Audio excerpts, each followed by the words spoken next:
ठीक है। Moon. Moon. अब आप एक चीज को समझिए कि मरकरी और सन, मरकरी दशा लॉर्ड है, सूर्य अंतरदशा लॉर्ड है, दोनों कैप्रिकॉन में बैठे किसके साथ है? मंगल और केतु के साथ। ठीक है। अभी गोचर क्या चल रहा है? राहु यहाँ पे, केतु यहाँ पे। राहु फोर्थ में, केतु टेंथ में। दशा किसकी चल पड़ी? दशा देखिए कैप्रिकॉन में बैठे प्लेनेट की चल रही है। ठीक है। दशा और अंतरदशा दोनों। तो इस सिग्निफिकेंट इवेंट क्या देगा? किस चीज को लेकर के देगा? जॉब। Job sir. जॉब छुड़वा देगा, करियर में इशू देगा, चेंजेस देगा। ठीक। क्योंकि कैप्रिकॉन में है मरकरी और सन दोनों। इसके अलावा सूर्य कारक है किस चीज का? आइज का। पहले इस पे जाइए, किसके साथ बैठा हो? मंगल और केतु के साथ, मरकरी के साथ, द्वितीय भाव में। क्या इशू आएगा? बस इस व्यक्ति को, इस व्यक्ति को ब्रेन से जुड़ा कुछ, हेड से जुड़ा हुआ इशू आ सकता है, आंखों से जुड़ा इशू नेचुरली आएगा, क्योंकि सूर्य अफ्लिक्टेड है।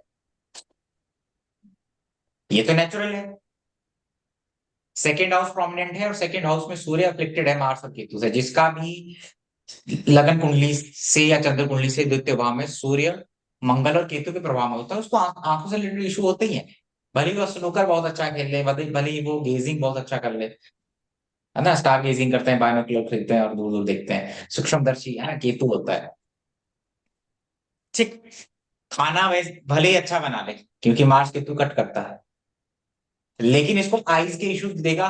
जब भी सन मार्स मरकरी केतु किसी के चार्ट में देख लो शनि के प्रभाव में, paralysis, brain stroke, heart heart attack, नसों की ब्लॉकेज की वजह से वो जरूर कुछ ना कुछ रहता है, घर में प्रोमिनेंट होता है।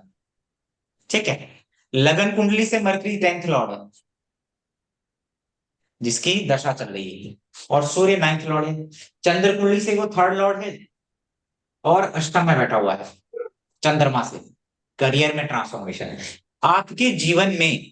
जब भी सीक्वेंस ऐसा बन जाता है कि टेंथ, एट्थ, थर्ड, कुछ ऐसा सीक्वेंस बन जाए, थर्ड हाउस क्योंकि दशम से छठा पड़ता है, और थर्ड हाउस भी अष्टम से अष्टम पड़ता है, ट्रांसफॉर्मेशन का है थर्ड हाउस भी, चाहे वो चंद्र कुंडली से हो चाहे लगन कुंडली से। जब ऐसा कुछ सिस्टम बन जाता है, क्योंकि सीक्वेंस बनते हैं दशा में, दशा लॉर्ड अंतरदशा, जैसे हमने शादी में बोला था 1 7 12 एक्टिव होगा, वो एनर्जी एक्टिव होगा। तो वैसे ही जब भी कुंडली में ऐसा एक्टिव हो जाए, 3 9 10, 3 8 12, और वो 10वें से संबंध बनाए कोई भी, बेसिकली थर्ड और एट्थ हाउस, और कभी कभी ट्वेल्थ हाउस, लगन कुंडली और चंद्र कुंडली से आपके करियर में ट्रांसफॉर्मेशन लाते हैं। तो वैसे भी आप देखें कि चंद्रमा से अष्टम में बैठा हुआ है।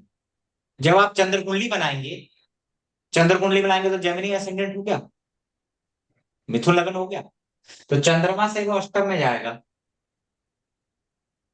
मंगल के साथ बैठा होगा। कौन है वो? 11th लॉर्ड है। चंद्र कुंडली से दोनों दशा लॉर्ड और 11 अंतरदशा लॉर्ड चंद्र कुंडली से अष्टम में है। किसके साथ? मंगल के साथ, केतु के साथ। मंगल कौन है? 11th लॉर्ड, चंद्र कुंडली से। तो इस दशा में उसको ट्रांसफॉर्मेशन आना ही है।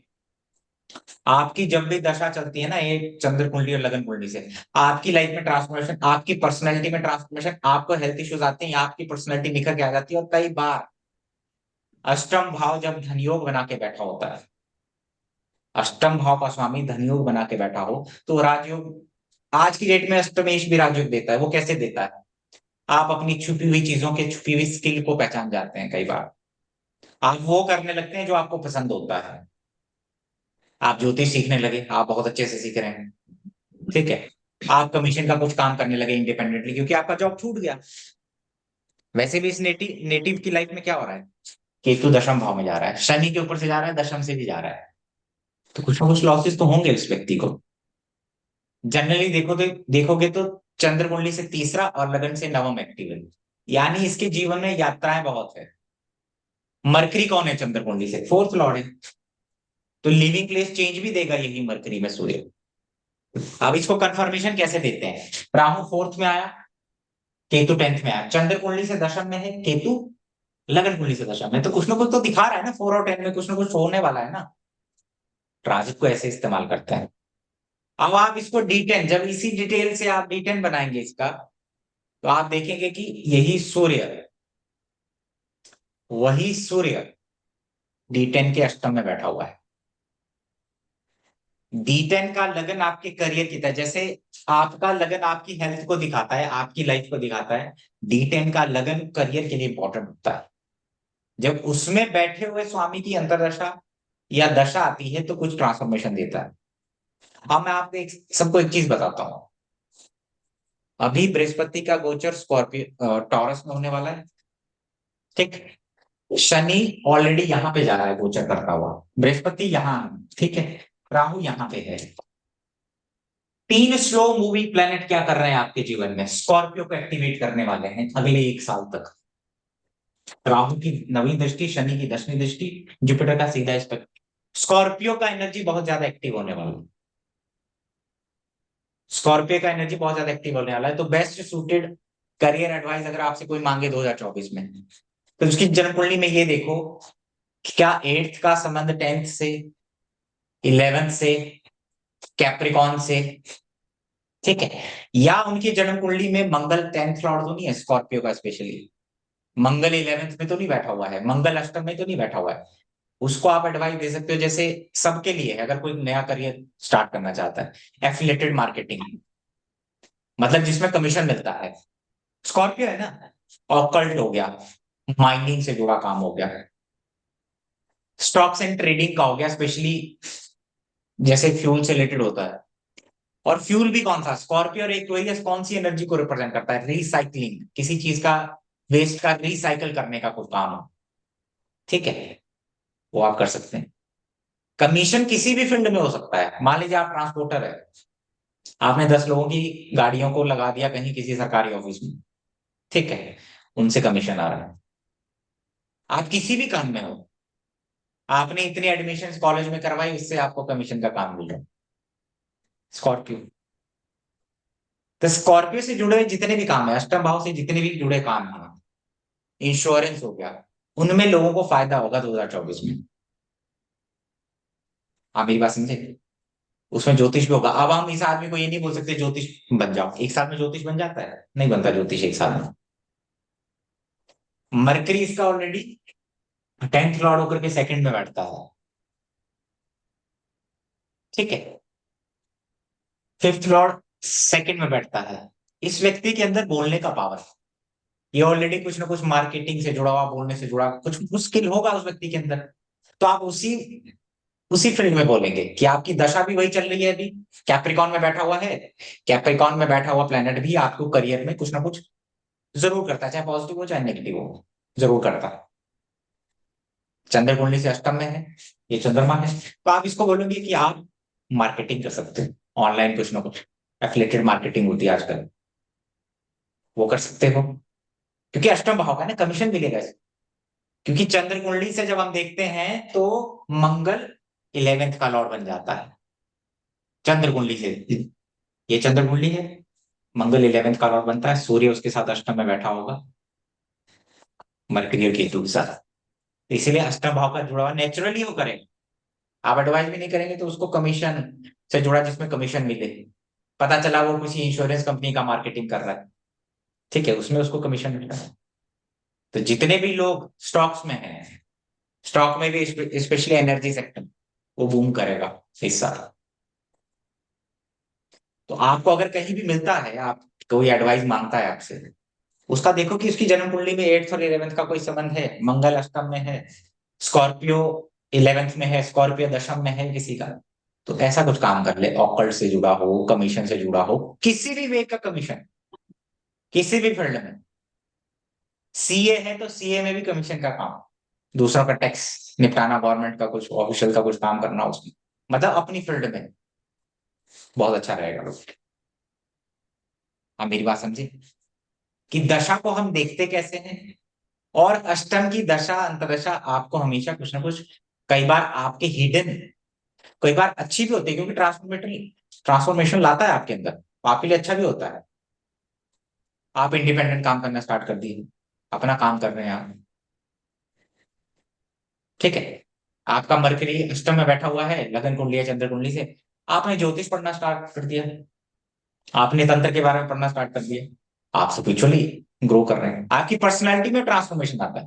बेसिकली 6 8 12 आपकी पर्सनैलिटी को सबसे ज्यादा बदलाव लाता है, क्योंकि वो लगन से अष्टम होता है ना।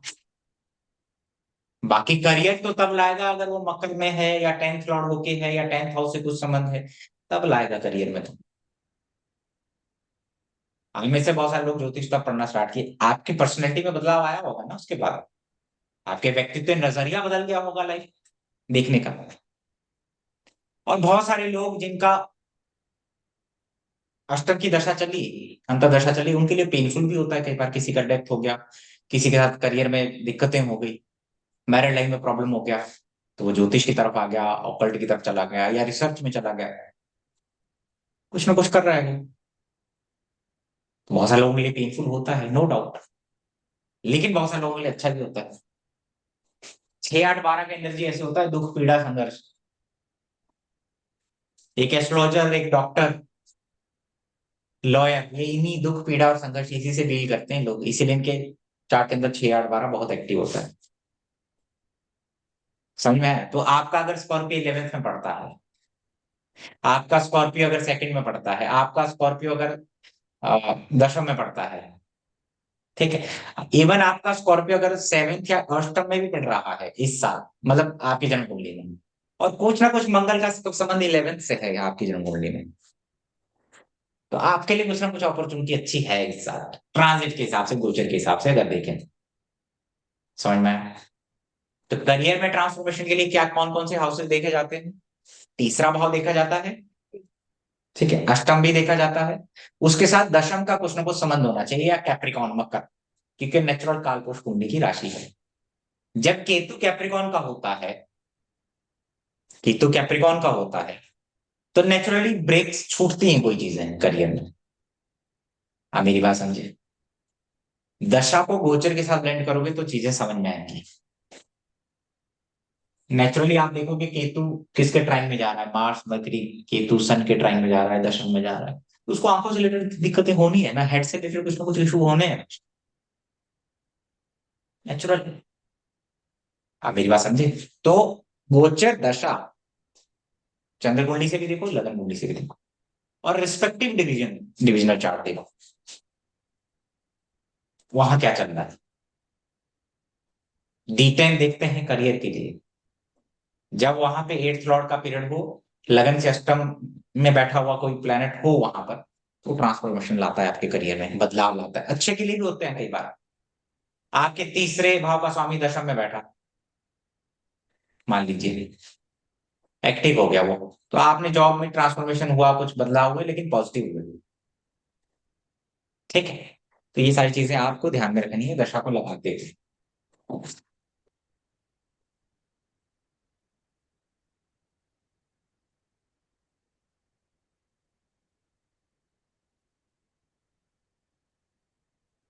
सूर्य है, आंखों का कारक है, हेड का कारक है, नेचुरल इशू आएगा, उसको ऐसे ही देखो। भले वो 9th लॉर्ड है, 9th लॉर्ड होकर के सेकंड हाउस में बैठा हो, अपने से छठे होकर के बैठा हुआ, मार्स केतु के साथ बैठा हुआ है, तो कुछ ना कुछ झगड़ा परिवार के अंदर होगा ना। चंद्रमा से 3rd लॉर्ड, लगन से 9th लॉर्ड, क्या दिखा रहा है? कुछ ना कुछ ट्रैवल तो दिखा ही रहा है ना, कुछ ना कुछ ट्रैवल तो दिखा रहा हो। कैप्रिकॉन में बैठा, तो उसके जीवन में करियर में चीजें हो रही हैं, ठीक है। समझ में आया? इस तरीके से दशाएं काम करती है, और इसी तरीके से हमें चीजें करनी चाहिए। समझ में आया? जो चीजें आपको D1 में देखना है, जैसे इसके बाद इसको क्या दशा आएगी, मरकरी में मून, अभी मरकरी में सूर्य, सूर्य के बाद चंद्रमा आता है, तो मरकरी में मून आएगा, लगन कुंडली से अष्टम भाव का स्वामी, चंद्र कुंडली से सेकंड का स्वामी, जेमिनाई में बैठा है, अगेन वही मार्केटिंग, अगेन वही कुछ ना कुछ उसको लाभ देता है, क्योंकि 8th लॉर्ड की दशा है, जेमिनाई में बैठा। और वैसे भी आपको बता दूं, ये मैंने अपनी किताब में भी लिखा है,